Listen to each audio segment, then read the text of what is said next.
Hello hi ನಮಸ್ಕಾರ ಮಕ್ಕಳೇ. ಇಂದಿನ ಕ್ಲಾಸ್ಗೆ ಹಾರ್ದಿಕ ಸ್ವಾಗತ ಸುಸ್ವಾಗತ. ನಾನು ನಿಮ್ಮ ಸಮಾಜ ವಿಜ್ಞಾನ ಸೋಷಿಯಲ್ ಸೈನ್ಸ್ ನ ಶಿಕ್ಷಕ ಆದರ್ಶ್. ಎಲ್ಲರಿಗೂ ಸ್ವಾಗತವನ್ನ ಕೋರ್ತಾ ಇದ್ದೇನೆ.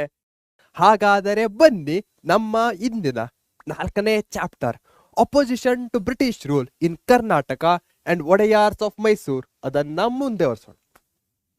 ಸಿಂಪಲ್. ಮೊದಲಿಗೆ ಮೈಸೂರಿನ ಒಡೆಯರನ್ನ ಕವರ್ ಮಾಡ್ತಾ ಇದ್ದೇವೆ. ಹೇಗೆ ಕವರ್ ಮಾಡ್ತಾ ಇದ್ದೇವೆ? ಫಾರ್ ಎಕ್ಸಾಂಪಲ್, ಇಲ್ಲಿ ರಾಜರನ್ನ ಯಾವ ಒಡೆಯರಿದ್ದಾರೋ ಅವರ ಹೆಸರನ್ನ ತೆಗೆದುಕೊಳ್ತಾ ಇದ್ದೇವೆ. ಹಾಗೆ ಟೈಮ್ ಪೀರಿಯಡ್ ಅನ್ನು ಕೊಡ್ತಾ ಇದ್ದೇವೆ. ಇಲ್ಲಿ ಅವರ ಕಾಂಟ್ರಿಬ್ಯೂಷನ್ಸ್ ಮತ್ತೆ ಟೈಟಲ್ಸ್ಗಳು ಇದ್ದರೆ ಅವುಗಳನ್ನ ಹಾಕ್ತಾ ಇದ್ದೇವೆ. ಯಾಕೆ ಹೀಗೆ? ಯಾಕಂದ್ರೆ ಈ ಕೀವರ್ಡ್ಸ್ಗಳನ್ನ ನೆನ್ಪಿಟ್ಕೊಂಡ್ರೆ ನೀವು ಈಸಿಲಿಯಾಗಿ ಆನ್ಸರ್ ಮಾಡಬಹುದು. ರಾಜ ಒಡೆಯರ್ 1578 ಇಂದ 1617. ಓಕೆ, 1399 ಅಲ್ಲೇ ಸ್ಟಾರ್ಟ್ ಆಯಿತು. ಬಟ್ ಇದರ ಆಕ್ಚುಯಲ್ ಎಕ್ಸ್ಪ್ಯಾಂಡ್ ಅಥವಾ ಕಲ್ಚರಲಿ ಇಂಪಾರ್ಟೆಂಟ್ ಯಾರಿದ್ದ ಅಂದ್ರೆ ರಾಜ ಒಡೆಯರ್. ಎಕ್ಸ್ಪಾಂಡೆಡ್ ಮೈಸೂರನ್ನ ಎಕ್ಸ್ಪ್ಯಾಂಡ್ ಮಾಡ್ತಾರೆ. ಕ್ಯಾಪ್ಚರ್ಡ್ ಶ್ರೀರಂಗಪಟ್ಟಣವನ್ನ ಗೆಲ್ತಾರೆ. ರಾಜಮುಡಿ ಲಾರ್ಡ್ ಚೆಲುವನಾರಾಯಣ ಸ್ವಾಮಿಗೆ ದೇವರಿಗೆ ಏನನ್ನ ರಾಜಮುಡಿಯನ್ನ ಅವರು ಅರ್ಪಿಸ್ತಾರೆ. ದಸರಾವನ್ನ ಪ್ರಾರಂಭ ಮಾಡ್ತಾರೆ. ಸೊ ರಾಜ ಒಡೆಯರ್ ಅಂದ್ಕೊಳ್ಳೆ ರಾಜಮುಡಿ ಸಹ ನಿಮ್ಮ ನೆನಪಿಗೆ ಬರಬೇಕು. ಹಾಗೆ ಕಲ್ಚರಲಿ, ಹಾಗೆ ಎಕ್ಸ್ಪ್ಯಾನ್ಷನ್, ಇವೆರಡೂ ಪಾಯಿಂಟ್ಸ್ಗಳು ನಿಮಗೆ ರಾಜ ಒಡೆಯರ್ ಅಂದ ಕೂಡಲೇ ನೆನಪಿಗೆ ಬರಬೇಕು. ಇದು ಅರ್ಥ ಆಗಿದೆ ಅನ್ಕೊಳ್ತೇನೆ. Next, Chikkadevaraja Wodeyar 1673 to 1704. ಇವ್ರು ಏನ್ ಮಾಡ್ತಾರೆ? ಚೆಕ್ ಶಿವಾಜಿಸ್ ಇನ್ವೇಷನ್, ಶಿವಾಜಿಯ ಆಕ್ರಮಣಗಳನ್ನ ತಡಿತಾರೆ. ಹಾಗೆಯೇ ಮಧುರೈಯಲ್ಲಿರ್ಬೋದು, ಇಕ್ಕೆಯಲ್ಲಿರ್ಬೋದು, ಇವುಗಳಲ್ಲಿ ಶಿವಾಜಿಯ ಆಕ್ರಮಣಗಳನ್ನ ತಡಿತಾರೆ. ಬಾಟ್ ಬೆಂಗಳೂರನ್ನ ಅವರು ಖರೀದಿಸ್ತಾರೆ. ಯಾರಿಂದ ಖರೀದಿಸ್ತಾರೆ ನೆನಪು ಮಾಡ್ಕೊಳ್ಳಿ. ಓಕೆ, ಸೊ ಚಿಕ್ಕದೇವರಾಜ ಒಡೆಯರಿಗೆ ಒಟ್ಟು 4 ಟೈಟಲ್ಸ್ಗಳಿದ್ದು. ಯಾವ್ದಾದವು 4 ಟೈಟಲ್ಸ್ಗಳು? ಒಂದಂತೂ ಕರ್ನಾಟಕ ಕವಿ ಚಕ್ರವರ್ತಿ ಅಂತ. ಯಾಕೆ? ಇವರು ಬಹಳಷ್ಟು ಪ್ಯಾಟ್ರನೈಸ್ ಮಾಡಿದ್ದರು ಕವಿಗಳಿಗೆ. ಸೊ ಹೀಗಾಗಿ ಅವರಿಗೆ ಕರ್ನಾಟಕ ಕವಿ ಚಕ್ರವರ್ತಿ ಅಂತ ಕರಿತಾ ಇದ್ರು. ನವಕೋಟಿ ನಾರಾಯಣ, ಬಹಳಷ್ಟು ಅವರ ಇದರಲ್ಲಿ ಏನಿತ್ತು? ಹಣ ಇತ್ತು, ಸಂಪತ್ತಿತ್ತು, ಹಾಗೆ ಹಂಚಿಕೆಯನ್ನು ಸಹ ಮಾಡ್ತಾ ಇದ್ರು. ಹೀಗಾಗಿ ಅವರನ್ನ ನವಕೋಟಿ ನಾರಾಯಣ ಅಂತ ಕರಿತಾ ಇದ್ರು. ಅವರಿಗೆ ತೆಂಕಣ ರಾಜ ಅನ್ನೋ ಬಿರುದು ಸಹ ಇತ್ತು. ಅಂದ್ರೆ ತೆಂಕಣ ಅಂದ್ರೆ ಏನು? ಸೌತಿನ ರಾಜ. ಸೊ ಯಾವಾಗ ಚಿಕ್ಕದೇವರಾಜ ಒಡೆಯರ್ ಅಂತ ಹೇಳ್ತೇವೋ, ಒಂದು ಬ್ಯಾಟಲ್ ಅಂದ್ರೆ ಪವರ್ಫುಲ್ ಆಗಿದ್ರು, ವೀರ ಅನ್ನೋ ಬ್ರೇವರಿ ಅನ್ನೋ ಒಂದು ಪಾಯಿಂಟ್ ನಿಮ್ಮ ನೆನಪಿಗೆ ಬರಬೇಕು. ಹಾಗೆ ಅವರು ಬೆಂಗಳೂರನ್ನ ಏನ್ ಮಾಡ್ತಾರೆ? ಖರೀದಿಯನ್ನ ಮಾಡ್ತಾರೆ. ಇವೆಲ್ಲಾ ಪಾಯಿಂಟ್ಸ್ಗಳಿಂದ ಮತ್ತು ಪೋಯೆಟ್ಟು ಹಾಗೆ ಕವಿಗಳಿಗೆ ಬೆಂಬಲವನ್ನು ಸಹ ಕೊಟ್ಟಿದ್ರು. ಇದು ನಿಮಗೆ ಅರ್ಥ ಆಗಿದೆ ಅನ್ಕೋತೇನೆ. ರಾಜ ಒಡೆಯರ್ ಕಲ್ಚರಲ್ ಎಕ್ಸ್ಪ್ಯಾನ್ಷನ್, ಚಿಕ್ಕದೇವರಾಜ ಒಡೆಯರ್ ವೀರ ಬ್ರೇವ್ ಇದ್ರು, ಹಾಗೆ ಮತ್ತೊಂದೇನ್ ಮಾಡಿದ್ರು? Patronise. Cool. Awesome blossom 1831 to 1881 rule of commissioner ಅಂತ ಕರಿತೇವೆ. ಕಮಿಷನರ್ಗಳ ಆಡಳಿತ. ಯಾಕೆ ವೆರಿ ಇಂಪಾರ್ಟೆಂಟ್ ಆಗುತ್ತೆ? ಇದು ಹೊಸದಾಗಿ ಟೆಕ್ಸ್ಟ್ ಬುಕ್ ನಲ್ಲಿ ಬಂದಿರುವಂತಹದ್ದು. ಸೊ ಇದನ್ನ ನಾವು ಕಂಪ್ಲೀಟ್ ಆಗಿ ತಿಳ್ಕೊಳ್ತೇವೆ. ಈ ಲೆನ್ಸ್ ಅನ್ನೇ ನಾವು ಎಲ್ಲದಕ್ಕೂ ಹಾಕಿದ್ದೇವೆ. ಏನು ಯಾವ್ದಾವುದು ಹೊಸದಾಗಿ ಟೆಕ್ಸ್ಟ್ ಬುಕ್ ನಲ್ಲಿ ಆಡ್ ಆಗಿದೆಯೋ, ರಿವೈಸ್ ಆಗಿದೆಯೋ, ಅದನ್ನ ನಾವು ಕಂಪ್ಲೀಟ್ ಆಗಿ ಕವರ್ ಮಾಡ್ತಾ ಇದ್ದೇವೆ, ರಿವೈಸ್ ಮಾಡ್ತಾ ಇದ್ದೇವೆ. ಕೂಲ್. ಆಸಮ್. 1830 ಬ್ರಿಟಿಷ್ ಏನ್ ಮಾಡ್ತಾರೆ? ಮೈಸೂರನ್ನ ತಮ್ಮ ಅಧೀನದಲ್ಲಿ ತೆಗೆದುಕೊಳ್ತಾರೆ. ಯಾಕೆ? ಶಿವಮೊಗ್ಗದ ನಗರದಲ್ಲಿ ಬಂಡಾಯ ಆಗತ್ತೆ. ನಗರ ರೆಬಿಲಿಯನ್ ಅಥವಾ ನಗರ ಬಂಡಾಯ ಅಂತ ಏನ್ ಕರಿತೇವೋ ಅದಾಗತ್ತೆ. ಅದಾದ ಮೇಲೆ ಬ್ರಿಟಿಷರ್ಸ್ ಈ ಮೈಸೂರನ್ನ ತಮ್ಮ ಅಂಡರ್ ನಲ್ಲಿ ತೆಗೆದುಕೊಳ್ತಾರೆ. ಅವರನ್ನ ಯಾವ ಅಂಡರ್ ನಲ್ಲಿ ಇಡ್ತಾರೆ? ಕಮಿಷನರ್ಸ್ ನ ಅಂಡರ್ ನಲ್ಲಿ ಇಡ್ತಾರೆ.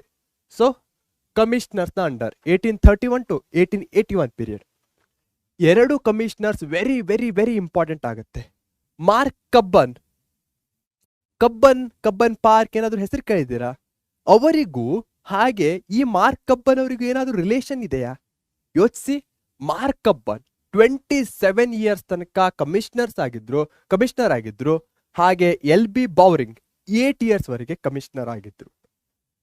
Mark Cubbon, LB Bowring. Cubbon ಯಾಕಂದ್ರೆ ಅವರು ಮಾಡರ್ನೈಸ್ಡ್ ಎಜುಕೇಶನ್, ಜುಡಿಷರಿ, ಶಿಕ್ಷಣ ಮತ್ತು ನ್ಯಾಯಾಂಗ ವ್ಯವಸ್ಥೆಯನ್ನು ಅವರು ಆಧುನೀಕರಣಗೊಳಿಸ್ತಾರೆ, ಮಾಡರ್ನೈಸ್ ಮಾಡ್ತಾರೆ. ಯಾರು? ಕಬ್ಬನ್ ಅವರು. 1867 ಅಲ್ಲಿ British Wodeyar family, Krishnaraja III died.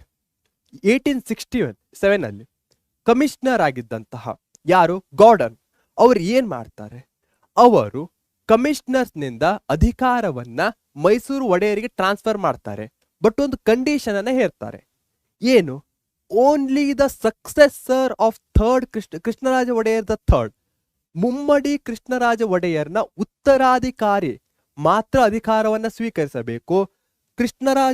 ಇವರು ಥರ್ಡ್ ಮುಮ್ಮಡಿ ಕೃಷ್ಣರಾಜ ಒಡೆಯರವರು ಅಧಿಕಾರವನ್ನ ಸ್ವೀಕರಿಸುವಂತಿಲ್ಲ. ಹೀಗಾಗಿ ಅವರ ಮಗನಾಗಿದ್ದಂತಹ 10ನೇಯ ಚಾಮರಾಜೇಂದ್ರ ಒಡೆಯರ್, ಚಾಮರಾಜ 10 ಯಾವಾಗ ಒಂದು ಮೆಚುರಿಟಿಯನ್ನ ಪಡೆಯಲ್ವೋ, ಒಂದು ಆ ಏಜ್ ಅನ್ನ ಇದು ಮಾಡಲ್ವೋ, ಅಲ್ಲಿಯ ತನಕ ಅದು ಕಮಿಷನರ್ಗಳ ಅಂಡರ್ನಲ್ಲೇ ಇರುತ್ತೆ. ಸೊ ಚಾಮರಾಜದ 10 ಯಾವಾಗ ಅಸೆಂಡ್ ಆಗ್ತಾನೋ, ಯಾವಾಗ ಪಟ್ಟವನ್ನು ಸ್ವೀಕರಿಸ್ತಾನೋ, ಅದೇ 1881 ಅಲ್ಲಿ ಆಗುವಂತಹದ್ದು. 1861 ಅಲ್ಲೇ ಆಗತ್ತೆ, ಬಟ್ ಅಫಿಷಿಯಲಿ 1881. ಯಾಕೆ? ಕೃಷ್ಣರಾಜ ಥರ್ಡ್ಗೆ ಆಗುವಂತಿರ್ಲಿಲ್ಲ. ಯಾವಾಗ ಅವರ ಡೆತ್ ಆಗುತ್ತೋ ಅದಾದ ಮೇಲೆ ಅವರ ಮಗ ಬರ್ತಾನೋ ಆವಾಗಲೇ ಅದು ಅಧಿಕಾರ ಏನಾಗುತ್ತೆ? ಹಸ್ತಾಂತರ ಆಗತ್ತೆ. 1867 ಬ್ರಿಟಿಷರು ಒಡೆಯರ್ ಕುಟುಂಬ ಮುಮ್ಮಡಿ ಕೃಷ್ಣರಾಜರು ನಿಧನರಾದರು. 10ನೇಯ ಚಾಮರಾಜ ಪಟ್ಟಾಭಿಷಿಕ್ತರಾದರು. 1881 James Gordon power return to royal family. James Gordon ಆಗಿದ್ದಂತಹ ಕಮಿಷನರ್, ಇವರು ಅಧಿಕಾರವನ್ನ ಶಿಫ್ಟ್ ಮಾಡ್ತಾರೆ ಕಮಿಷನರ್ಸ್ಗಳಿಂದ ಯಾರಿಗೆ? ಮೈಸೂರಿನ ಒಡೆಯರಿಗೆ. 1881 ಜೇಮ್ಸ್ ಗಾರ್ಡನ್ ಅಧಿಕಾರವು ರಾಜಮನೆತನಕ್ಕೆ ಮರಳಿತು. ಸೊ ಇದು ನಿಮಗೆ ಅರ್ಥ ಆಗಿದೆ ಅನ್ಕೋತೇನೆ. ಹಾಗಾದರೆ ಮುಂದೆ ಹೋಗೋಣ. ಚಾಮರಾಜೇಂದ್ರ ಒಡೆಯರ್ 10th, ಸೊ 1881 ಅಲ್ಲಿ ಬಂತು ಅಂತ ಹೇಳಿದ್ವಿ. ಸೊ 1881 to 1894 10ನೇಯ ಚಾಮರಾಜೇಂದ್ರ ಒಡೆಯರ್. ದಿವಾನರು ಅಂದ್ರೆ ಒಂಥರ ಮಂತ್ರಿಗಳು ಇದ್ದ ಹಾಗೆ. ಸೊ ಚಾಮರಾಜೇಂದ್ರ ಒಡೆಯರ್ ಕಾಲದಲ್ಲಿ ಸಿ ರಂಗಾಚಾರ್ಲು ಇರಬಹುದು, ಕೆ ಶೇಷಾದ್ರಿ ಅಯ್ಯರ್ ಇರಬಹುದು, ಇವರಿಬ್ಬರು ಏನಾಗಿದ್ದರು? ಇವರ ದಿವಾನರಾಗಿದ್ದರು. ಯಾಕೆ ಇಂಪಾರ್ಟೆಂಟ್ ಆಗತ್ತೆ ದಿವಾನರನ್ನ ನೆನಪಿಸ್ಕೊಳ್ಳೋದು? ಹೋದ ವರ್ಷದ ಎಕ್ಸಾಮ್ನಲ್ಲಿ ಶೇಷಾದ್ರಿ ಅಯ್ಯರ್ ಅವರ ಹೆಸರನ್ನ ಕೊಟ್ಟು ಅವರ ಕೊಡುಗೆಗಳನ್ನ ಬರೆಯಿರಿ ಅಂತ ಹೇಳಿದ್ರು. ಸೊ ನಿಮಗೆ ಚಾಮರಾಜೇಂದ್ರ ಒಡೆಯರ್ 10ನೇ ಇವರ ಕೊಡುಗೆಗಳು ಗೊತ್ತಿತ್ತಂದ್ರೆ ಅವುಗಳನ್ನು ಸಹ ಇಲ್ಲಿ ಬರಿಬಹುದಾಗಿದೆ.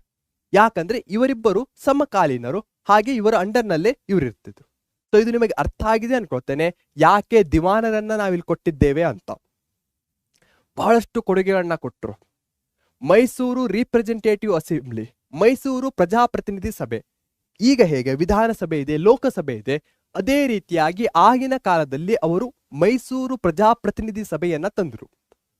ಕೋಲಾರ ಗೋಲ್ಡ್ ಮೈನ್ಸ್, ಕೋಲಾರದ ಚಿನ್ನದ ಗಣಿ KGF, anti child marriage act, ಬಾಲ್ಯ ವಿವಾಹ ವಿರೋಧಿ ಕಾಯ್ದೆಯನ್ನ ಇವರು ತರ್ತಾರೆ. Promoted irrigation and girls education, ನೀರಾವರಿಯನ್ನು ಅವರು ಪ್ರೋತ್ಸಾಹಿಸ್ತಾರೆ. ನೀರಾವರಿ ಅಂದ್ಮೇಲೆ ಏನ್ ಬರುತ್ತೆ? ಕಾಲುವೆಗಳಿರ್ಬಹುದು, ಅಣೆಕಟ್ಟುಗಳಿರ್ಬಹುದು, ಇವೆಲ್ಲವೂ ಇರಿಗೇಷನ್ ಅಂಡರ್ನಲ್ಲಿ ಬರುತ್ತೆ. ಗರ್ಲ್ಸ್ ಎಜುಕೇಶನ್ ಅನ್ನ ಅವರು ಪ್ರಮೋಟ್ ಮಾಡ್ತಾರೆ. ಸೊ ಇಲ್ಲಿ ನೀವು ನೋಡಬಹುದಾಗಿದೆ, ಮೊದಲನೇದಾಗಿ ರಾಜ ಒಡೆಯರ್ ಕಾಲದಲ್ಲಿ ಏನಿತ್ತು ಮುಖ್ಯ ಗುರಿ? ಎಕ್ಸ್ಪ್ಯಾನ್ಷನ್ ಮಾಡೋದು, ಕಲ್ಚರಲ್ ಇದು ಮಾಡೋದು. ಹೇಗೆ ಟೈಮ್ ಮುಂದೆ ಹೋಗ್ತಾ ಹೋಯ್ತೋ ಹಾಗೆಯೇ ಅವರ ಬಂದಂತಹ ರಾಜರುಗಳ ಮಾನಸಿಕತೆಯಲ್ಲೂ ನೀವು ಚೇಂಜ್ ಅನ್ನ ಕಾಣಬಹುದಾಗಿದೆ. ಇವ್ರು ಯಾವುದೇ ವಾರ್ ಅನ್ನ ಏನೂ ಇಲ್ಲ ಇಲ್ಲಿ. ಇವ್ರು ಏನ್ ಮಾಡ್ತಾ ಇದ್ದಾರೆ? ಡೆವಲಪ್ಮೆಂಟಲ್ ವರ್ಕ್ ಮೇಲೆ ಕಾನ್ಸಂಟ್ರೇಟ್ ಮಾಡ್ತಾ ಇದ್ದಾರೆ, ರಿಫಾರ್ಮ್ಸ್ ಗಳ ಮೇಲೆ ಕಾನ್ಸಂಟ್ರೇಟ್ ಅನ್ನ ಮಾಡ್ತಾ ಇದ್ದಾರೆ, ಪೀಪಲ್ ನ ಇನ್ವಾಲ್ವ್ಮೆಂಟ್ ಮೇಲೆ ಕಾನ್ಸಂಟ್ರೇಟ್ ಅನ್ನ ಮಾಡ್ತಾ ಇದ್ದಾರೆ. ಸೊ ಚಾಮರಾಜೇಂದ್ರ ಒಡೆಯರ್ 10 ಅಂದ ಕೂಡಲೇ ಏನ್ ನೆನಪಿಗೆ ಬರಬೇಕು? ಎಜುಕೇಶನ್, ಗರ್ಲ್ಸ್ ಎಜುಕೇಶನ್ ಅಂದ ಕೂಡಲೇ ಏನು? ಆಂಟಿ ಚೈಲ್ಡ್ ಮ್ಯಾರೇಜ್ ಆಕ್ಟ್ ಇರಬಹುದು. ಹಾಗೆ ಪೀಪಲ್ಸ್ ಇನ್ವಾಲ್ವ್ಮೆಂಟ್ ವೆರಿ ಇಂಪಾರ್ಟೆಂಟ್ ಆಗುತ್ತೆ. ಡೆವಲಪ್ಮೆಂಟ್ ಇದು ಸಹ 3 ಕೀವರ್ಡ್ ಆಗುತ್ತೆ. ಅವುಗಳ ಮುಖಾಂತರ ನೀವು ಇದನ್ನ ನೆನಪಲ್ಲಿ ಇಟ್ಕೊಳ್ಬಹುದು. Next Krishnaraja Wodeyar 4th. So 1881 to 1894 ತಿಳ್ಕೊಂಡ್ವಿ. 1894 to 1940 ನಾಲ್ವಡಿ ಕೃಷ್ಣರಾಜ ಒಡೆಯರ್ ಇದ್ರು. ಇವರ ಕಾಲದಲ್ಲಿ ಬಹಳಷ್ಟು ದಿವಾನರುಗಳು ಆದ್ರು. PN Krishnamurthy ಅವರಿರಬಹುದು, VP ಮಾಧವರಾಯರಿರ್ಬಹುದು, T Anandrao ಇರಬಹುದು, ಸರ್ ಎಂ ವಿಶ್ವೇಶ್ವರಯ್ಯ. ಇವತ್ತೆಷ್ಟು ಡೇಟು? ಸೆಪ್ಟೆಂಬರ್ 15. ಏನಾದ್ರೂ ಸ್ಪೆಷಲ್ ಇದೆಯಾ ಇವತ್ತಿಗೂ ಮತ್ತು ಸರ್ ಎಂ ವಿಶ್ವೇಶ್ವರಯ್ಯನವರಿಗೂ? ಏನಾದ್ರೂ ಇದ್ರೆ ಹೇಳಿ, ಓಕೆ, ನನಗೂ ತಿಳಿಲಿಕ್ಕೆ ಉತ್ಸಾಹ ಇದೆ. ಕಾಂತರಾಜ್ ಅರಸ್ ಇರಬಹುದು, ಸರ್ ಆಲ್ಬಿಯನ್ ಬ್ಯಾನರ್ಜಿ ಇರಬಹುದು, ಸರ್ ಮಿರ್ಜಾ ಇಸ್ಮಾಯಿಲ್ ಇರಬಹುದು. ಈ ಸರ್ ಅನ್ನೋದು ಏನು, ಇವೆಲ್ಲವೂ ಬ್ರಿಟಿಷ್ ಸರ್ಕಾರ ಕೊಟ್ಟಂತ ಉಪಾಧಿಗಳಾಗಿದ್ದವು. ಕೂಲ್. ಸೊ ಇವುಗಳ ದಿವಾನರುಗಳನ್ನ ಹೆಸರುಗಳನ್ನ ತಿಳ್ಕೊಳ್ಳೋದು ಅಷ್ಟೇ ಇಂಪಾರ್ಟೆಂಟು. ಇವುಗಳ ಕೊಡುಗೆಯನ್ನ ಕೇಳಿದ್ರೆ ನೀವು ಈ ಕೊಡುಗೆಗಳನ್ನು ಸಹ ಬರಿಬಹುದು. ಏನು ಕೊಡುಗೆಗಳು? ಇವರು ಎಜುಕೇಶನ್ನ ಮೇಲೆ ಬಹಳಷ್ಟು ಏನ್ ಮಾಡಿದ್ರು, ಇಂಪ್ಯಾಕ್ಟ್ ಅನ್ನ ಹಾಕಿದ್ರು. Abolished primary school fees. ಇಂದು ನಾವು ಯಾವ್ದು ಏನಂತ ಕೇಳ್ತೇವೆ, ಸರ್ವ ಶಿಕ್ಷಾ ಅಭಿಯಾನ ಅಂತ ಕೇಳಿರ್ಬಹುದು, ರೈಟ್ ಟು ಎಜುಕೇಶನ್ ಅಂತ ಕೇಳಿರಬಹುದು. ಅವುಗಳಲ್ಲೆಲ್ಲ ಏನಾಗ್ತಾ ಇದೆ, 6 to 14 ಇಯರ್ಸ್ ಇದ್ದವರಿಗೆ ಎಜುಕೇಶನ್ ಫ್ರೀ ಮತ್ತೆ ಕಡ್ಡಾಯ. ಆದರೆ ಇಂತಹ ಆಲೋಚನೆಯನ್ನ ಅವರು 1895 1900 ಈ ಕಾಲಘಟ್ಟದಲ್ಲೇ ಹೊಂದಿದ್ದರು ಕೃಷ್ಣರಾಜ ಒಡೆಯರ್ 4 ಅವರು. ಪ್ರಾಥಮಿಕ ಶಾಲಾ ಶುಲ್ಕ ರದ್ದು, ಯೂನಿವರ್ಸಿಟಿ ಆಫ್ ಮೈಸೂರು. ಎಜುಕೇಶನ್ ಅನ್ನೋದು ಕೃಷ್ಣರಾಜ ಒಡೆಯರ್ 4 ಇದರ ಜೊತೆ ನೀವು ಏನ್ ಮಾಡ್ಬೇಕು, ನೆನಪಿಗೆ ಬರಲೇಬೇಕು, ಕನೆಕ್ಟ್ ಆಗ್ಲೇಬೇಕು. ಯಾಕಂದ್ರೆ ಇವರ ಮೇಜರ್ ಕಾಂಟ್ರಿಬ್ಯೂಷನ್ ಇರೋದೇ ಎಜುಕೇಶನ್ ಸೆಕ್ಟರ್ ನಲ್ಲಿ. IISc very famous, India's the leading education institute ಅಂತ ಹೇಳ್ಬಹುದು. ಇಂಡಿಯನ್ ಇನ್ಸ್ಟಿಟ್ಯೂಟ್ ಆಫ್ ಸೈನ್ಸ್ ಬೆಂಗಳೂರಿನಲ್ಲಿ ಇರುವಂತಹದ್ದು. ಟಾಟಾ ಅವರ ಹೆಲ್ಪ್ ನಿಂದ ಅವರು ಅದನ್ನು ಸ್ಥಾಪಿಸ್ತಾರೆ. ಮೈಸೂರು ವಿಶ್ವವಿದ್ಯಾನಿಲಯ ಇರ್ಬೋದು, ಯೂನಿವರ್ಸಿಟಿ ಆಫ್ ಮೈಸೂರು ಇರ್ಬೋದು, ಅದನ್ನು ಸ್ಥಾಪಿಸ್ತಾರೆ. ಅದೇ ಅಲ್ಲದೆ ಬಹಳಷ್ಟು ಕೈಗಾರಿಕೆಗಳನ್ನು ಸಹ ಸ್ಥಾಪಿಸ್ತಾರೆ. ಸಕ್ಕರೆ ಕಾರ್ಖಾನೆಗಳಿರಬಹುದು, ಹಾಗೆ ಗಂಧದ ಕಾರ್ಖಾನೆಗಳಿರ್ಬೋದು. ಬಹಳಷ್ಟು ಕಾರ್ಖಾನೆಗಳನ್ನ, ಇಂಡಸ್ಟ್ರೀಸ್ಗಳನ್ನ, ಕೈಗಾರಿಕೆಗಳನ್ನ ಇವರು ಸ್ಥಾಪಿಸ್ತಾರೆ. ಹೀಗಾಗಿ ಇವರಿಗೆ ರಾಜಶ್ರೀ ಅನ್ನೋ ಬಿರುದು ಸಿಕ್ತು. ಯಾರು ಇವರಿಗೆ ರಾಜಶ್ರೀ ಅನ್ನೋ ಬಿರುದನ್ನ ಕೊಟ್ರು? ಮಹಾತ್ಮ ಗಾಂಧೀಜಿಯವರ. ರಾಜ ಅಂದ್ರೆ ಕಿಂಗ್, ಶ್ರೀ ಅಂದ್ರೆ ವಿತ್ ರಿಸ್ಪೆಕ್ಟ್. ಸೊ ಮಹಾತ್ಮ ಗಾಂಧೀಜಿಯವರು ಇವರನ್ನ ರಾಜರುಗಳಲ್ಲಿ ಅತ್ಯಂತ ರೆಸ್ಪೆಕ್ಟ್ಫುಲ್ ಆ ರೀತಿಯ ಒಂದು ಉಪಾಧಿಯನ್ನ ಕೊಟ್ಟಿದ್ದಾರೆ. ಯಾಕಂದ್ರೆ ಅವರು ಕೊಟ್ಟಿರುವಂತಹ ಕೊಡುಗೆಗಳು ಸಹ ಅದೇ ರೀತಿಯಾಗಿವೆ. ಇವರು ಮೈಸೂರನ್ನ ಮಾಡೆಲ್ ಸ್ಟೇಟ್ ಆಗಿ ಮಾಡಿದ್ರು, ಇಡೀ ಭಾರತದಲ್ಲೇ ಒಂಥರ ಐಡಿಯಲ್ ಸ್ಟೇಟ್ ತರ. Krishnaraja Wodeyar very very important. ಹಾಗೆ ಯಾರ್ಯಾರು ಕನ್ನಡ ಪ್ರಥಮ ಭಾಷೆಯನ್ನ ತೆಗೆದುಕೊಂಡಿದ್ದೀರೋ ಅವರ ಟೆಕ್ಸ್ಟ್ ಬುಕ್ ನಲ್ಲೂ ಸಹ ಭಾಗ್ಯಶಿಲ್ಪಿಗಳು ಪಾಠದ ಅಂಡರ್ನಲ್ಲಿ ಕೃಷ್ಣರಾಜ ಒಡೆಯರ್ 4th ಹಾಗೆ ಸರ್ ಎಂ ವಿಶ್ವೇಶ್ವರಯ್ಯನವರ ಬಗ್ಗೆ ಅವರ ಕೊಡುಗೆಗಳನ್ನಿರಬಹುದು, ಅವರ ಪಟ್ಟಾಭಿಷಿಕ್ತಾದ ಕಾಲ ಇರಬಹುದು, ಅವುಗಳನ್ನು ಸಹ ಕೊಟ್ಟಿದ್ದಾರೆ. ಸೊ ಇದನ್ನ ಓದಿದ್ರೆ ಅಲ್ಲೂ ಸಹ ಹೆಲ್ಪ್ ಆಗತ್ತೆ. Jayachamaraja Wodeyar 1940 to 1950. So India independent ಆಗಿದ್ದು ಯಾವಾಗ? 1947. ಸೊ 1947ನ ನಂತರ ಇವರು ರಾಜರಾಗಿರ್ಲಿಲ್ಲ. ಇವರು ಆದ ನಂತರ ಮೈಸೂರಿನ ಗವರ್ನರ್ ಆಗ್ತಾರೆ, ಗವರ್ನರ್ ಆಫ್ ಮೈಸೂರು ಆಗ್ತಾರೆ. ಯಾಕಂದ್ರೆ 1947ನ ನಂತರ ಭಾರತ ಪ್ರಜಾಸತ್ತಾತ್ಮಕ ರಾಷ್ಟ್ರವಾಯಿತು.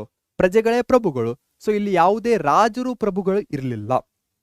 ಇವರ ಕಾಲದಲ್ಲಿ ದಿವಾನ್ಗಳು ಮಿರ್ಜಾ ಇಸ್ಮಾಯಿಲ್ ಇರಬಹುದು, ನ್ಯಾಪ್ತಿ ಮಾಧವರಾವ್ ಇರಬಹುದು, ಆರ್ಕಾಟ್ ರಾಮಸ್ವಾಮಿ ಮೊದಲಿಯಾರ್ ಇರಬಹುದು.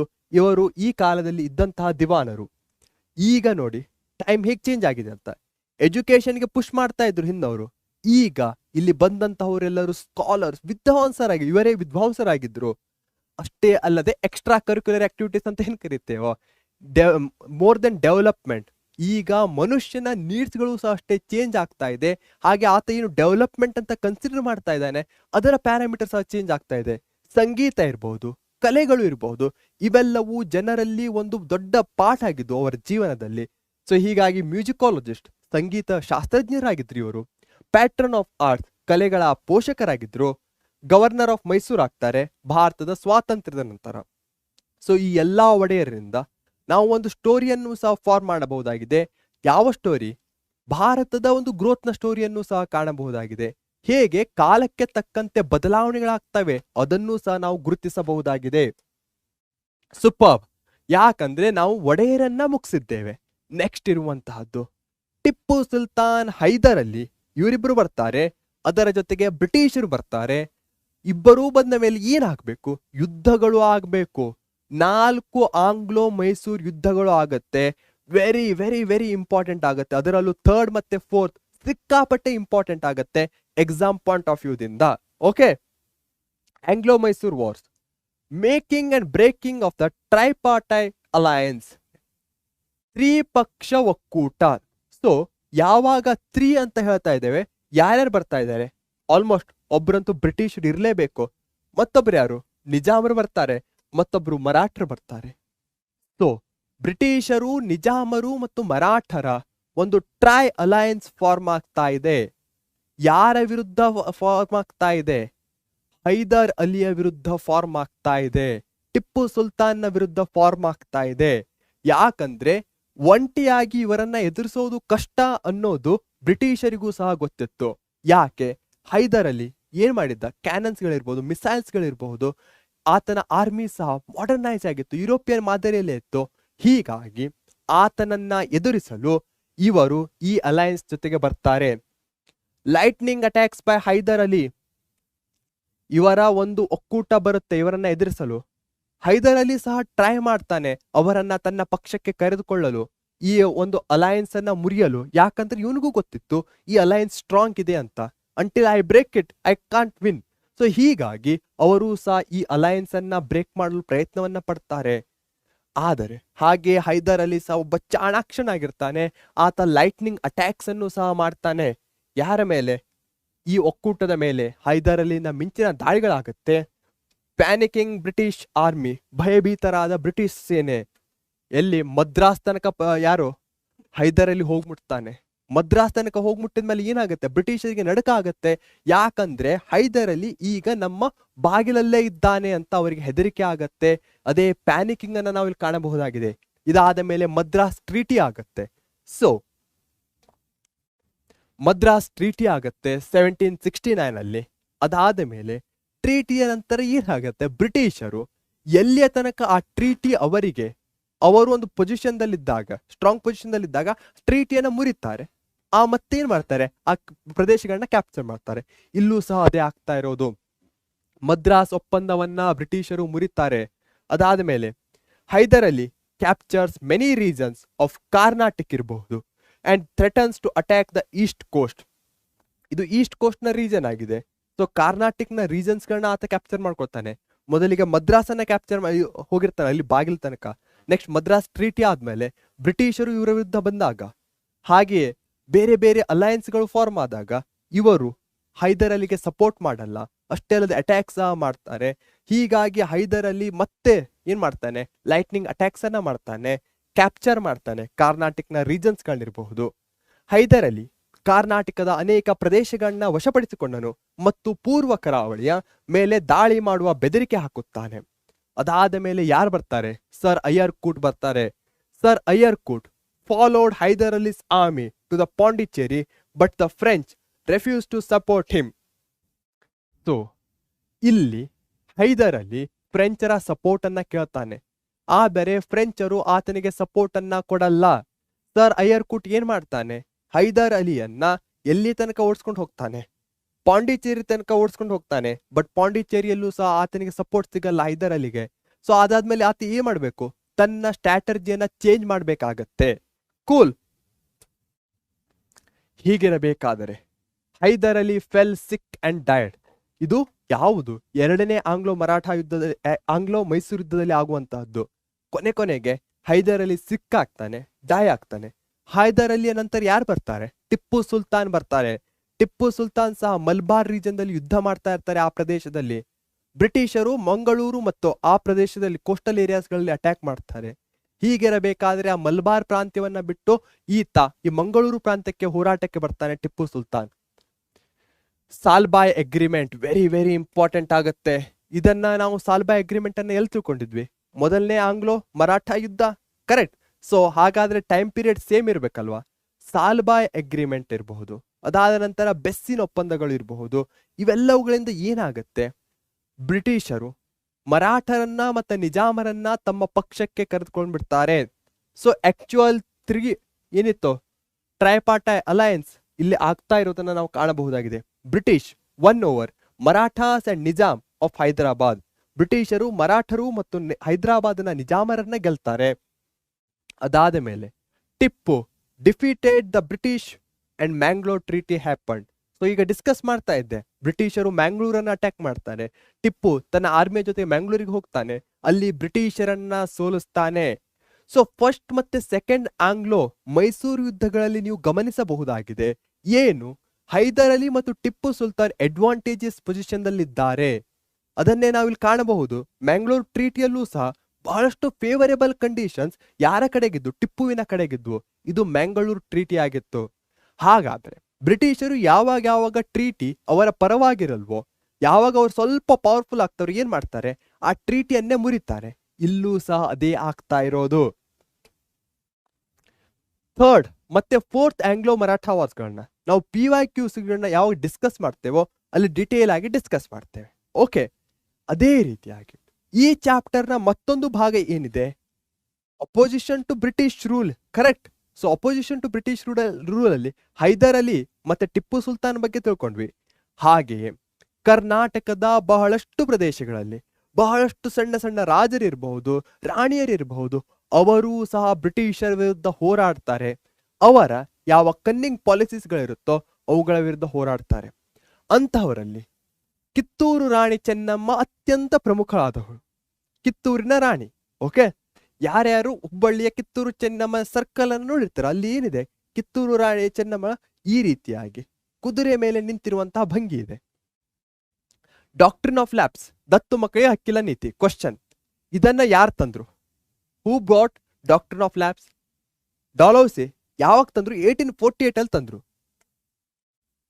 ಬಟ್ ಈ ಕಾನೂನು ಬರೋದಕ್ಕಿಂತ ಮೊದಲೇ, ಇದಿನ್ನು ಕಾನೂನು ಬಂದಿರಲಿಲ್ಲ, ಆಗಲೇ ಕಿತ್ತೂರು ರಾಣಿ ಚೆನ್ನಮ್ಮನ ಕಿತ್ತೂರು ಸಂಸ್ಥಾನವನ್ನ ಬ್ರಿಟಿಷ್ ಅಧಿಕಾರಿ ಯಾರಿರ್ತಾರೆ, ಥ್ಯಾಕ್ರೆ, ಈ ಡಾಕ್ಟ್ರಿನ್ ಆಫ್ ಲ್ಯಾಪ್ಸ್ನ ಅಂಡರ್ನಲ್ಲಿ ತೆಗೆದುಕೊಳ್ತಾನೆ. ಸ್ವಲ್ಪ ಒಂದು ಕಾಂಟೆಕ್ಸ್ಟ್ ಅನ್ನ ಬಿಲ್ಡ್ ಮಾಡ್ತಾನೆ. ಇವ್ರು ಯಾರು? ಕಿತ್ತೂರು ರಾಣಿ ಚೆನ್ನಮ್ಮ. ಚೆನ್ನಮ್ಮನ ಗಂಡ ಅಥವಾ ರಾಜನಾಗಿದ್ದಂಥವನು ಮಲ್ಲರುದ್ರಪ್ಪ. ಕರೆಕ್ಟ್. ಅಂತಹ ಗಂಡ ಅಥವಾ ರಾಜನ ನಿಧನವಾಗುತ್ತೆ. ನಿಧನವಾದ ನಂತರ ಮಗನ ಯಾರಿರ್ತಾನೆ? ನೆನ್ಪು ಮಾಡ್ಕೊಳ್ಳಿ, ಶಿವಲಿಂಗ ರುದ್ರ ಸರ್ಜಾ. ಏನಾದ್ರೂ ನೆನಪಿ ಬರ್ತಾ ಇದೆಯಾ? ಇಂತಹ ಮಗನೂ ಸಹ ಅನಾರೋಗ್ಯವನ್ನ ಹೊಂದಿರ್ತಾನೆ. ಸೊ ಸ್ವಲ್ಪ ಸಮಯದಲ್ಲಿ ಅವನ ನಿಧನ ಸಹ ಆಗುತ್ತೆ. ಸೊ ಈಗ ಯಾರು ಉತ್ತರಾಧಿಕಾರಿ ಇಲ್ಲ. ಹೀಗಾಗಿ ಅವರು ಅಡಾಪ್ಟ್ ಮಾಡ್ತಾರೆ ಶಿವಲಿಂಗಪ್ಪನನ್ನ ದತ್ತು ಆಗಿ ತೆಗೆದುಕೊಳ್ತಾರೆ.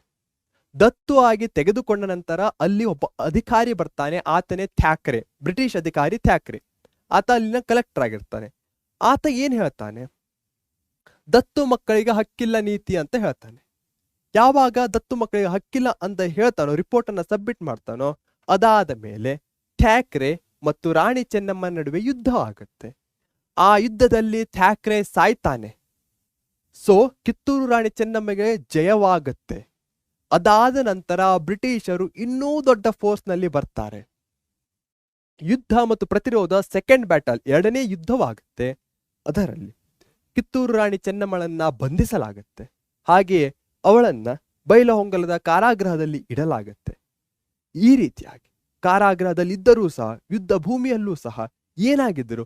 ಬ್ರೇವ್ ಆಗಿದ್ದರು, ಯುದ್ಧೀರ ಮಹಿಳೆಯಾಗಿದ್ದರು, ಆದರ್ಶಪ್ರಾಯ, ಐಡಿಯಲ್ ಪರ್ಸನ್.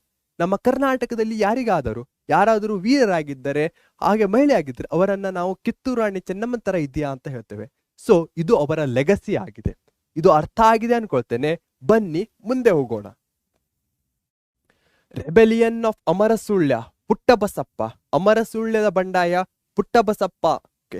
ಇದು ಮೇನ್ಲಿ ಒಂದು ಫಾರ್ಮರ್ ರೆಬೆಲಿಯನ್ ಆಗಿತ್ತು, ರೈತರ ಪ್ರತಿಭಟನೆ ಆಗಿತ್ತು, ಅಮರಸುಳ್ಯದಲ್ಲಿ ನಡೆದಂಥದ್ದು. ಈ ಲೀಡರ್ಸ್ 3 ಪ್ರಮುಖವಾಗಿ ನಾಯಕರುಗಳು ಬರ್ತಾರೆ. ಸ್ವಾಮಿ ಅಪರಂಪಾರ ಇರಬಹುದು, ಕಲ್ಯಾಣ ಸ್ವಾಮಿ ಇರಬಹುದು, ಪುಟ್ಟಬಸಪ್ಪ. ಈ 3 ಇಲ್ಲಿ ಬರುವಂತಹ ಕೀ ಲೀಡರ್ಸ್ಗಳಾಗಿದ್ದಾರೆ. ಮೊದಲಿಗೆ ಸ್ವಾಮಿ ಅಪರಂಪಾರ ಅವರನ್ನ ಬಂಧಿಸಲಾಗತ್ತೆ, ನಂತರ ಕಲ್ಯಾಣ ಸ್ವಾಮಿಯನ್ನ ಬಂಧಿಸಲಾಗುತ್ತೆ. ನೆಕ್ಸ್ಟ್ ಇರುವಂತಹವರು ಪುಟ್ಟಬಸಪ್ಪ. ಇವರು ಏನ್ ಮಾಡ್ತಾರೆ? ಇವರು 3 ರೋಲ್ಸ್ಗಳನ್ನ ಪ್ಲೇ ಮಾಡ್ತಾರೆ ಅಂತ ಹೇಳಿದ್ರೆ ತಪ್ಪಾಗಿಲ್ಲ. ಅದು ಯಾಕೆ? ಯಾವುದೇ ಒಂದು ಲೀಡರ್ ಏನ್ ಮಾಡ್ಬೇಕು? ಆತ ತನ್ನ ಬರುವಂತಹ ಜನರಿಗೆ ಇನ್ಸ್ಪೈರ್ ಮಾಡ್ಬೇಕು. ಸೊ ಈತ ಹೇಗೆ ಇನ್ಸ್ಪೈರ್ ಮಾಡ್ತಾನೆ? ಈತ ತಾನೇ ಸ್ವಾಮಿ ಅಪರಂಪಾರ ಅಂತ ಹೇಳ್ತಾನೆ. ಸ್ವಲ್ಪ ಸಮಯದ ನಂತರ ತಾನೇ ಕಲ್ಯಾಣ ಸ್ವಾಮಿ ಅಂತ ಹೇಳ್ತಾರೆ. ಆಗಿನ ಕಾಲದಲ್ಲಿ ಯಾರಿಗೂ ಅಷ್ಟು ಮುಖದ ಪರಿಚಯ ಇರಲಿಲ್ಲ. ಹೀಗಾಗಿ ಅಷ್ಟೇ ಅಲ್ಲದೆ ಈತ ಧೀರ ಸಹ ಆಗಿದ್ದ. ಹೀಗಾಗಿ ಆ ಜನರನ್ನ ಕೂಡಿಸುವಲ್ಲಿ ಆತ ಯಶಸ್ವಿ ಆಗ್ತಾನೆ. ರೆಬೆಲಿಯನ್ ಆಕ್ಷನ್ಸ್, ಬ್ರಿಟಿಷರ ವಿರುದ್ಧ ಆತ ಬಂಡಾಯ ಕ್ರಿಯೆಗಳನ್ನ ಮಾಡ್ತಾನೆ. ಬಹಳಷ್ಟು ಕೋಟೆಗಳನ್ನು ಸಹ ವಶಪಡಿಸ್ಕೊಳ್ತಾನೆ. ಆಮೇಲೆ ಸಪ್ರೆಷನ್, ಬ್ರಿಟಿಷರು ಇವನನ್ನ ನಿಗ್ರಹಿಸ್ತಾರೆ. ಯಾರನ್ನ? ಪುಟ್ಟಬಸಪ್ಪನನ್ನ. ಸೊ 3 ನಾಯಕರಿರಬಹುದು. ಆಮೇಲೆ ಬ್ರಿಟಿಷರ ಕೋಟೆಗಳನ್ನ ವಶಪಡಿಸ್ಕೊಳ್ಳೋದಿರಬಹುದು. ಅದಾದ ಮೇಲೆ ಬ್ರಿಟಿಷರಿಂದ ಏನು ಪುನಃ ಅಟ್ಯಾಕ್ ಆಗುತ್ತೋ ಅದರಲ್ಲಿ ಸೋಲನ್ನ ಒಪ್ಪಿಕೊಳ್ಳಬೇಕಾಗತ್ತೆ. ಅದೇ ರೀತಿಯಲ್ಲಿ ಸುರಪುರ ಮತ್ತು ಕೊಪ್ಪಳದ ಬಂಡಾಯಗಳು ಸಹ ಪ್ರಮುಖವಾದದ್ದು. ಸುರಪುರ ರೆಬಿಲಿಯನ್ 1857 to 1858, ಈ ಪೀರಿಯಡ್ 57 ಅಂದ ಕೂಡಲೇ ಏನ್ ನೆನಪಿಗೆ ಬರುತ್ತೆ? First war of Indian independence. Yes. So ಭಾರತದಲ್ಲಿ ಬಹಳಷ್ಟು ಜನ ಲೀಡರ್ಸ್ಗಳಿದ್ದು, ಮಂಗಲ್ ಪಾಂಡೆ ಇರ್ಬೋದು, ಬಹಳಷ್ಟು.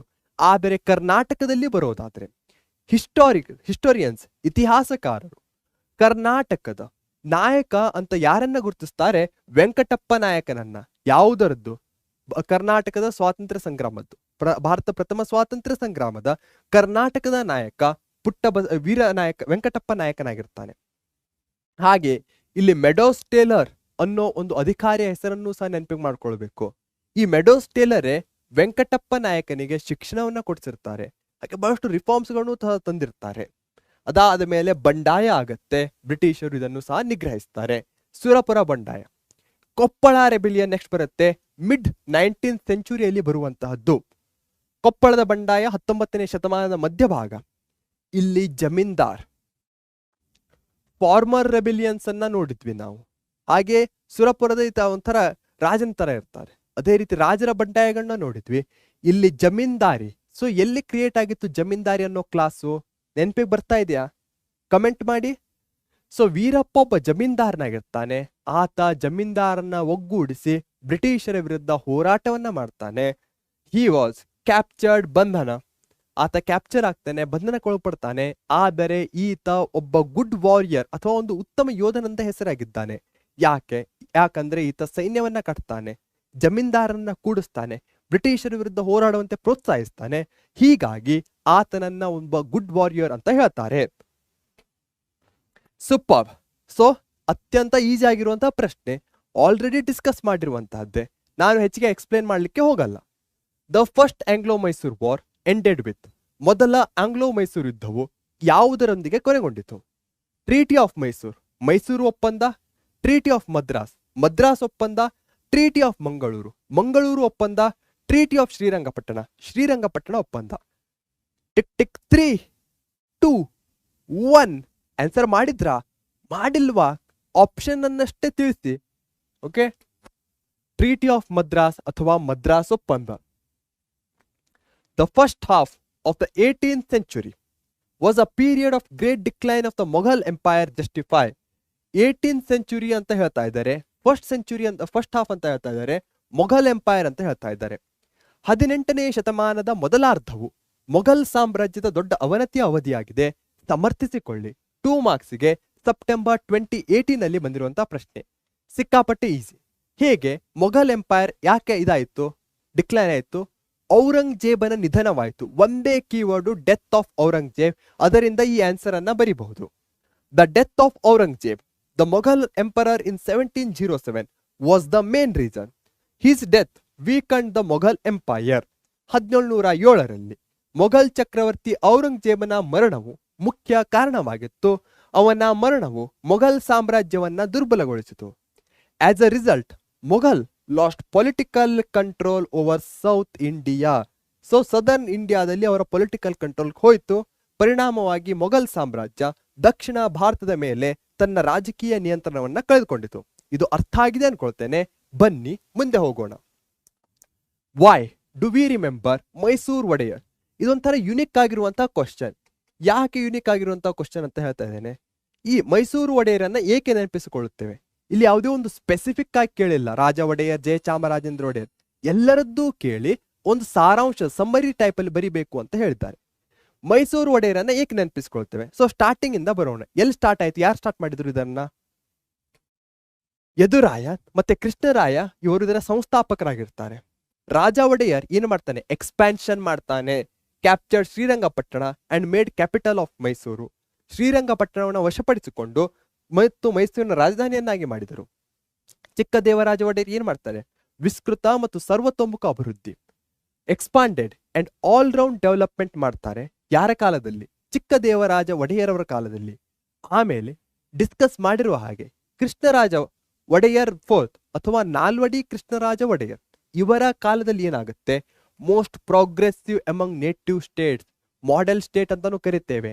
ಯಾರ ಕಾಲದಲ್ಲಿ ಆಗುತ್ತೆ? ಕೃಷ್ಣರಾಜ ಒಡೆಯರ್ ಫೋರ್ತ್. ಸ್ಥಳೀಯ ರಾಜ್ಯಗಳಲ್ಲಿ ಅತ್ಯಂತ ಪ್ರಗತಿಪರ. ಸೊ ಈ ಆನ್ಸರ್ ನಲ್ಲಿ ಏನ್ ಮಾಡಿದ್ದೇವೆ? ಸ್ಟಾರ್ಟಿಂಗ್ ಇಂದ ಎಂಡಿಂಗ್ ತನಕ ಒಂಥರ ಸಾರಾಂಶ ರೂಪದಲ್ಲಿ ಬರೆದಿದ್ದೇವೆ, ಸಮರಿ. ಓಕೆ, ಅರ್ಥ ಆಯ್ತು ತಾನೆ? ಹಾಗಾದರೆ ಬನ್ನಿ ಮುಂದೆ ಹೋಗೋಣ. ಓಕೆ, ಸೊ ನಾಲ್ವಡಿ ಕೃಷ್ಣರಾಜ ಒಡೆಯರನ್ನ ಡಿಸ್ಕಸ್ ಮಾಡ್ಬೇಕಾದ್ರೆ ಏನಂತ ಹೇಳಿದ್ವಿ? ಎಜುಕೇಶನ್. ಸೊ ಅದೇ ಇಲ್ಲಿ ಬರ್ತಾ ಇದೆ. Krishnaraja Wodeyar four was much interested in spreading education among his people. Justify. Nalvadi Krishnaraja Wodeyar ತನ್ನ ಜನರಲ್ಲಿ ಶಿಕ್ಷಣವನ್ನ ಹರಡಲು ಹೆಚ್ಚು ಆಸಕ್ತಿ ಹೊಂದಿದ್ದರು. ಸಮರ್ಥಿಸಿಕೊಳ್ಳಿ. ಆಲ್ರೆಡಿ ಡಿಸ್ಕಸ್ ಮಾಡಿದೆ, ಹೆಚ್ಚು ಟೈಮ್ ತಗೊಳ್ಳಲ್ಲ. 3 marks 6 points. Spreading education, abolished fees, girls ಎಜುಕೇಶನ್ಗೆ ಹೆಲ್ಪ್ ಮಾಡ್ತಾರೆ, ಮೈಸೂರು ಯೂನಿವರ್ಸಿಟಿಯನ್ನು ಸ್ಥಾಪಿಸ್ತಾರೆ, ಸ್ಕಾಲರ್ಶಿಪ್ ಅನ್ನ ಕೊಡ್ತಾರೆ ಅಬ್ರಾಡ್ ಎಜುಕೇಶನ್ಗೆ, ಹಾಗೆ IISc Indian Institute of Science ಅನ್ನ ಬೆಂಗಳೂರಲ್ಲಿ ಎಸ್ಟಾಬ್ಲಿಷ್ ಮಾಡ್ತಾರೆ. ಕೂಲ್. ನೆಕ್ಸ್ಟ್ ವೆರಿ ಇಂಪಾರ್ಟೆಂಟ್ ಆಗುತ್ತೆ, ಎಕ್ಸಾಮ್ ಪಾಯಿಂಟ್ ಆಫ್ ವ್ಯೂದಿಂದ very very important. What were the results of third Anglo Mysore war?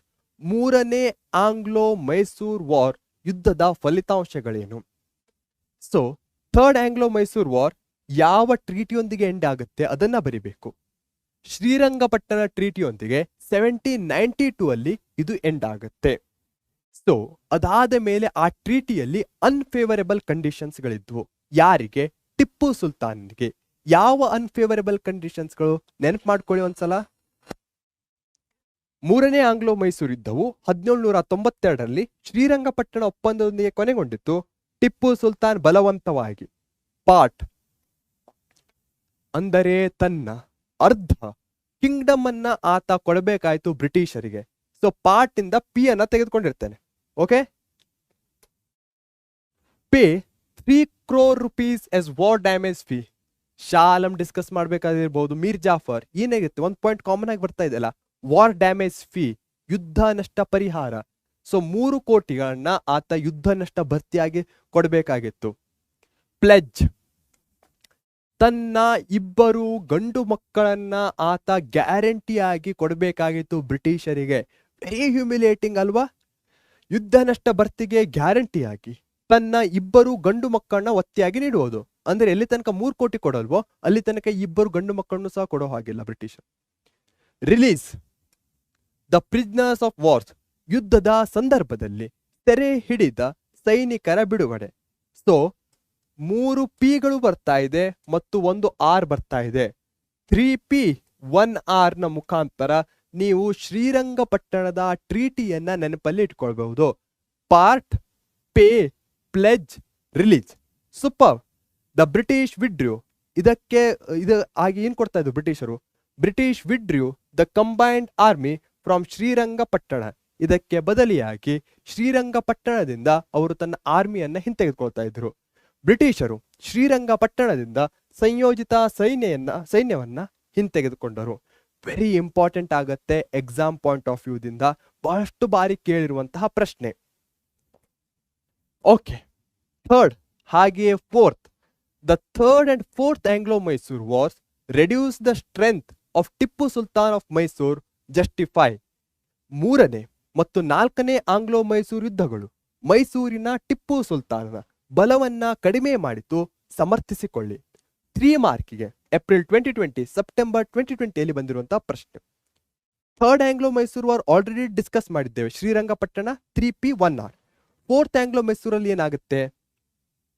Cornwallis ಏನ್ ಮಾಡ್ತಾನೆ? ಬೆಂಗಳೂರು ಫೋರ್ಟ್ ಅನ್ನ ಡಿಸ್ಟ್ರಾಯ್ ಮಾಡ್ತಾನೆ. Alliance of the British destroy ಮಾಡುತ್ತೆ fort of Srirangapatna during the night.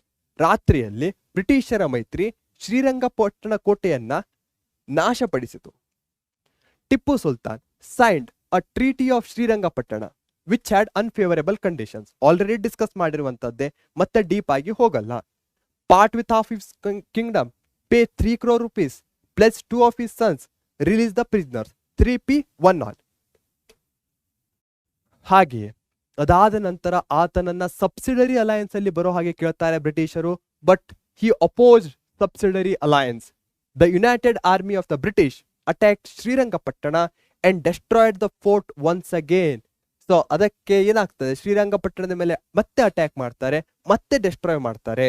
British kill Tipu Sultan ಇನ್ 1799. 1799ರಲ್ಲಿ ಬ್ರಿಟಿಷರು ಟಿಪ್ಪು ಸುಲ್ತಾನನ್ನ ಕೊಲ್ತಾರೆ. ಅದಾದ್ಮೇಲೆ ಏನಾಗುತ್ತೆ, ತಮ್ಮಲ್ಲೇ ಹಂಚಿಕೊಳ್ತಾರೆ.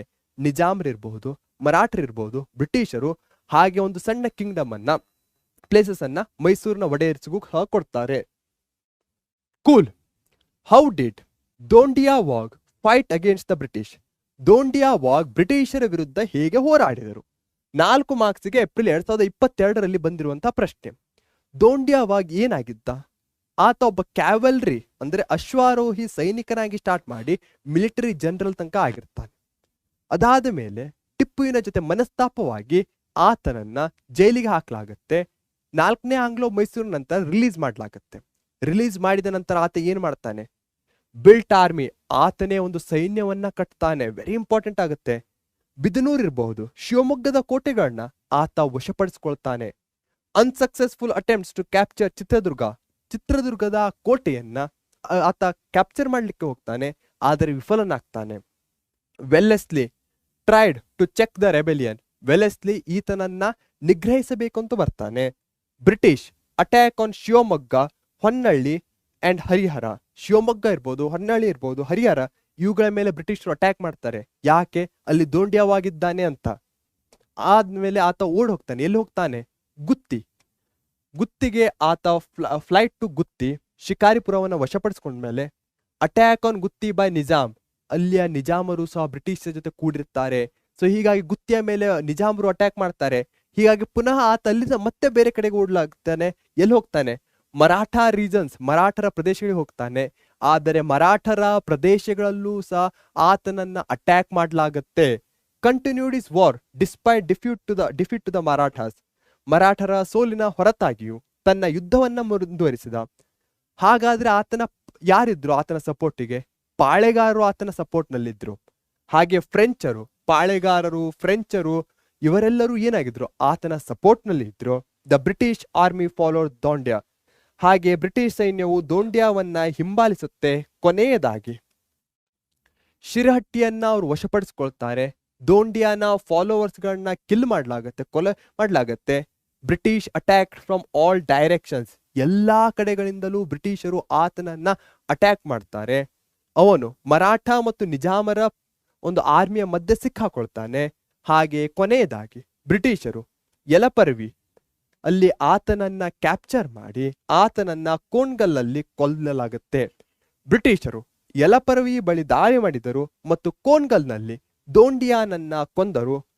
ಅದರ ಜೊತೆಗೆ ಕ್ಯಾಪ್ಚರ್ ಆರ್ಮ್ಸ್ ಅಂಡ್ ಎಮ್ಯುನಿಷನ್, ಬ್ರಿಟಿಷರಿಂದ ಶಸ್ತ್ರಾಸ್ತ್ರ ಮತ್ತು ಮದ್ದುಗುಂಡುಗಳನ್ನ ಅವರು ವಶಪಡಿಸಿಕೊಳ್ತಾರೆ. ಸೊ ಇದು ನಿಮಗೆ ಅರ್ಥ ಆಗಿದೆ ಅನ್ಕೊಳ್ತೇನೆ. ದೋಂಡ್ಯಾ ವಾಗ್ ಅಂದ್ಕೊಳ್ಳೋ ಕೀವರ್ಡ್ ಏನು? ಸೈನ್ಯ ಕಟ್ತಾನೆ, ಬಿಲ್ಟ್ ಆರ್ಮಿ. ಆಮೇಲೆ ಏನು ಫೋರ್ಟ್ಸ್ಗಳನ್ನ ವಶಪಡಿಸ್ಕೊಳ್ತಾನೆ, ಅದು ವೆರಿ ಇಂಪಾರ್ಟೆಂಟ್ ಆಗುತ್ತೆ.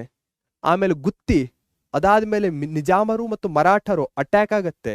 ಕೊನೆಯದಾಗಿ ಆತ ಸೋಲನ್ನ ಒಪ್ಕೊಳ್ಬೇಕಾಗತ್ತೆ. ಯಲಪರ್ವಿ ಹಾಗೆ ಕೋನ್ಗಲ್ನಲ್ಲಿ ಆತನ ನಿಧನವಾಗತ್ತೆ. Cool, super. Next, how did Sangolli Rayanna fight against the British? Sangolli Rayanna ಬ್ರಿಟಿಷರ ವಿರುದ್ಧ ಹೋರಾಡಿದ್ದು ಹೇಗೆ? ಕಿತ್ತೂರು ರಾಣಿ ಚೆನ್ನಮ್ಮ ಅಂದ ಕೂಡಲೇ ಮತ್ತೊಂದು ಹೆಸರು ನೆನಪಿಗೆ ಬರಬೇಕು. ಯಾರು? ಸಂಗೊಳ್ಳಿ ರಾಯಣ್ಣ. ಸೊ ಕಿತ್ತೂರು, ಚೆನ್ನಮ್ಮ ಮತ್ತೆ ಸಂಗೊಳ್ಳಿ ಎಲ್ಲವೂ ಕನೆಕ್ಟೆಡ್ ಇರುವಂತಹದ್ದೇ. ಇಲ್ಲಿ ಏನ್ ಕೇಳ್ತಾ ಇದ್ದಾರೆ? ಸಂಗೊಳ್ಳಿ ರಾಯಣ್ಣ ಹೇಗೆ ಹೋರಾಡ್ತಾನೆ ಬ್ರಿಟಿಷರ ವಿರುದ್ಧ ಅಂತ. ನಿಮ್ಗೆ ಗೊತ್ತಿರೋ ಹಾಗೆ ಏನಾಗುತ್ತೆ, ಸೆಕೆಂಡ್ ಯುದ್ಧದಲ್ಲಿ ಕಿತ್ತೂರು ರಾಣಿ ಚೆನ್ನಮ್ಮನನ್ನ ಬಂಧಿಸಲಾಗತ್ತೆ. ಅದಾದ ಮೇಲೆ ಸಂಗೊಳ್ಳಿ ರಾಯಣ್ಣ ಇಂಡಿವಿಜುವಲ್ ಆಗಿ ಹೋರಾಡ್ತಾನೆ ತನ್ನ ಆರ್ಮಿಯೊಂದಿಗೆ. Fought for the independence of Kittur, ಕಿತ್ತೂರಿನ ಸ್ವಾತಂತ್ರ್ಯಕ್ಕಾಗಿ ಹೋರಾಟವನ್ನ ಮಾಡ್ತಾನೆ. Fought against the British with Chennamma, ಚೆನ್ನಮ್ಮನೊಂದಿಗೆ ಬ್ರಿಟಿಷರ ವಿರುದ್ಧ ಹೋರಾಡಿದರು. ಆರ್ಗನೈಸೇಷನ್ ಆಫ್ ದ ಆರ್ಮಿ, ಈತನೇ ಸೈನ್ಯದ ಸಂಘಟನೆಯನ್ನ ಮಾಡ್ತಾನೆ. ಸೀಕ್ರೆಟ್ ಮೀಟಿಂಗ್ಸ್, ರಹಸ್ಯ ಸಭೆಗಳನ್ನ ನಡೆಸ್ತಾರೆ. Looting treasury and taluk officers, very important ಆಗುತ್ತೆ. ಖಜಾನೆ ಮತ್ತು ತಾಲೂಕು ಕಚೇರಿಗಳನ್ನ ಲೂಟಿ ಮಾಡುವುದು, ಇವುಗಳ ಮುಖಾಂತರ ಸಂಗೊಳ್ಳಿ ರಾಯಣ್ಣ ಬ್ರಿಟಿಷರ ವಿರುದ್ಧ ಹೋರಾಡ್ತಾರೆ. ಸೂಪರ್. ನೆಕ್ಸ್ಟ್ ಇರುವಂತದ್ದು ಹಲಗಲಿಯ ಬೇಡರ ಬಂಡಾಯ. Explain the rebellion of Bedas of Halagali. ನೀವು ಕನ್ನಡ ಪ್ರಥಮ ಭಾಷೆಯನ್ನ ತೆಗೆದುಕೊಂಡಿದ್ರೆ ಅಲ್ಲಿ ಹಲಗಲಿಯ ಬೇಡರು ಅನ್ನೋ ಒಂದು ಪೋಯಮ್ ಇದೆ. ಅದಕ್ಕೂ ಮತ್ತು ಇದಕ್ಕೂ ಸಾಕಷ್ಟು ಸೇಮ್ ಆಗಿರುವಂತಹದ್ದೇ. ಸೂಪರ್. 3 ಮಾರ್ಕ್ಸ್ಗೆ ಏಪ್ರಿಲ್ 2020ಯಲ್ಲಿ ಬಂದಿರುವಂತಹ ಪ್ರಶ್ನೆ. 3 ಮಾರ್ಕ್ಸ್ ಅಂದ್ರೆ 6 ಪಾಯಿಂಟ್ಸ್ ಅನ್ನ ಬರಿಬೇಕು. ದ ಬ್ರಿಟಿಷ್ ಏನಾಗುತ್ತೆ ಇಲ್ಲಿ, ಬ್ರಿಟಿಷರು ಒಂದು ಕಾಯ್ದೆಯನ್ನ ತೆಗೆದುಕೊಂಡು ಬರ್ತಾರೆ. ಎಮ್ಯುನಿಷನ್ ಅಂದ್ರೆ ಏನು, ಶಸ್ತ್ರಾಸ್ತ್ರ ಕಾಯ್ದೆ. ಯಾರೂ ಸಹ ಇದು ಇಮಿಡಿಯೇಟ್ಲಿ ಆಫ್ಟರ್ 1857 ಬಂದಿರುವಂತಹದ್ದು. ಸೊ ಏನಾಗುತ್ತೆ ಆ ಸಮಯದಲ್ಲಿ ಬ್ರಿಟಿಷರು ಹೇಳ್ತಾರೆ, ಯಾರೂ ಸಹ ಬ್ರಿಟಿಷರ ಒಪ್ಪಿಗೆ ಇಲ್ಲದೆ, ಪರ್ಮಿಷನ್ ಇಲ್ಲದೆ ಶಸ್ತ್ರಾಸ್ತ್ರಗಳನ್ನ ಇಟ್ಕೊಳ್ಳುವಂತಿಲ್ಲ. The British banned the usage of weapons in 1857. ಬ್ರಿಟಿಷರು 1857ರಲ್ಲಿ ಶಸ್ತ್ರಾಸ್ತ್ರಗಳ ಬಳಕೆಯನ್ನ ನಿಷೇಧಿಸಿದರು. Bedas kept guns part of custom. ಹಲಗಲಿಯ ಬೇಡರು, ಬೇಡರು ಅಂದ್ರೆ ಯಾರು, ಶಿಕಾರಿ ಮಾಡುವಂತವರು, ಹಂಟರ್ಸ್, ಅವರನ್ನ ನಾವು ಬೇಡರು ಅಂತ ಕರಿತೇವೆ. ಶಿಕಾರಿ ಮಾಡ್ಲಿಕ್ಕೆ ಅವರು ಗನ್ನನ್ನ ಇಟ್ಕೊಂಡಿರ್ತಾರೆ. ಅದು ಅವರ ಸಂಪ್ರದಾಯದ ಆಚರಣೆಯ ಒಂದು ಭಾಗವಾಗಿರುತ್ತೆ. ಹೀಗಾಗಿ ತಾವು ಬಂದೂಕುಗಳನ್ನ ಬಿಡಲ್ಲ ಅಂತ ಬೇಡರು ಹೇಳ್ತಾರೆ. Rebelled when were asked to surrender the firearms. ಬಂದೂಕುಗಳನ್ನ ಒಪ್ಪಿಸಲು ಕೇಳಿದಾಗ ಇವರು ಬಂಡಾಯವೇಳ್ತಾರೆ. Bedas of Mantur, Bodhani, Alagundi joint. ಮಂಟೂರು ಇರಬಹುದು, ಬೋಧನಿ ಇರಬಹುದು, ಅಳಗುಂಡಿಯ ಬೇಡರು ಇವ್ರ ಜೊತೆ ಸೇರ್ಕೊಳ್ತಾರೆ. The British army entered Halagali. British ಸೈನ್ಯ ಹಲಗಲಿಯನ್ನ ಪ್ರವೇಶಿಸುತ್ತೆ. ಬೇಡ ಸಪ್ರೆಸ್, ಬೇಡರನ್ನ ನಿಗ್ರಹಿಸಲಾಗತ್ತೆ. Rebels were hang till death. ಬಂಡುಕೋರರನ್ನ ಗಲ್ಲಿಗೇರಿಸಲಾಗತ್ತೆ. ಸೊ ಇದು ಹಲಗಲಿಯ ಬೇಡರು. ಒಂದು ಪಾಯಿಂಟ್ ಏನು, ಶಸ್ತ್ರಾಸ್ತ್ರ ಕಾಯ್ದೆ ಅಥವಾ ಹಾಗೆ ಕಸ್ಟಮ್, ಇವೆಲ್ಲ ಕೀವರ್ಡ್ಸ್ ಆಗುತ್ತೆ. ಫೈರ್ ಆರ್ಮ್ ಸರೆಂಡರು, ಅದಾದ ಮೇಲೆ hang till death. Superb, awesome, fantastic. ಯಾಕಂದ್ರೆ ನಾವು 4ನೇ ಟಾಪಿಕ್ ಅನ್ನ ಮುಗಿಸಿದ್ದೇವೆ. ಹಾಗಾದರೆ ಇಂದು ಈ ಗಳಿಗೆಯಲ್ಲಿ ನಾವು ಕ್ಲಾಸ್ ಅನ್ನ ಮುಗಿಸೋಣ. Thank you, take care, bye bye, see you.